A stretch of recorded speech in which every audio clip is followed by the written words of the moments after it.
بديتو في التوجد ديال الحلوى ديال العيد ولا مازال؟ انا اول حاجه بديت بها هي البهله. هاد البهله هي العشق ديالي من الصغر، كنحماق على الحلوى البهله. تبعوا معايا الطريقه ديالي، كتجي فتيه وكتجي الريحه ديالها غزاله. هنا خديت واحد 400 غرام ديال الزبده غادي نحطها تذوب. غناخذ كيلو ديال الفرص رطب، اكيد غادي تغرب ليه 100 غرام ديال اللوز محمر، غادي تهاشيه بحال هاد الطريقه هادي.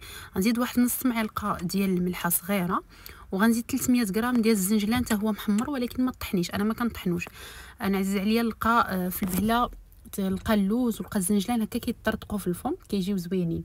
هنا السكر كلاصي كديري 400 غرام. بالنسبه ليا كنقص الحلاوه، درت غير 200 غرام، راه جات هي هذيك، يعني 200 غرام راه كتجي حلاوه هي هذيك. خلاص اللي عزيز عليه الحلاوه بزايد يدير من 300 حتى 400 غرام. غديري زوج ساشيه ديال الفاني اولا معلقه الفاني اللي يكون عندك كتستعمليه، معلقه كبيره ونص ديال القرفه راه كيعطي واحد المذاق، كيفرق المذاق في البهله، كيعطي المذاق غزال. هنا بالنسبه للخميره غندير 20 غرام ديال خميره الحلويات، يعني درت انا جوج ساشيات ونص، هي ديك 20 غرام. ومن بعد غادي نضيف الزبده باش غادي نرملو هذا الخليط هذا كامل. غترمليه بداك الزبده حتى يولي كله مرمل. الزيت ما كنتحكموش في القياس، علاش؟ حيت هو غير كنجمعوا به، يعني حتى كتوصلي لذاك القوام اللي بغيتي. عاده انا البهله كي كنخدمها كنخليها واحد اليومين كتروبوزا، عاد كنشكلها ندخلها الفران. تقدري تخليها نهار، تقدري كاع تصوبيها في نفس النهار.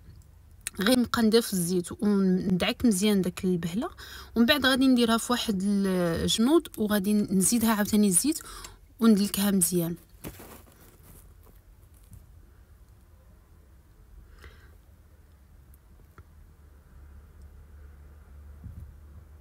خصها تجي بحال هكا، تجيكم معلكه باش كتحكموا فيها وانتم كتكوروها، وهذا هو القوام اللي خصو تكون عليه.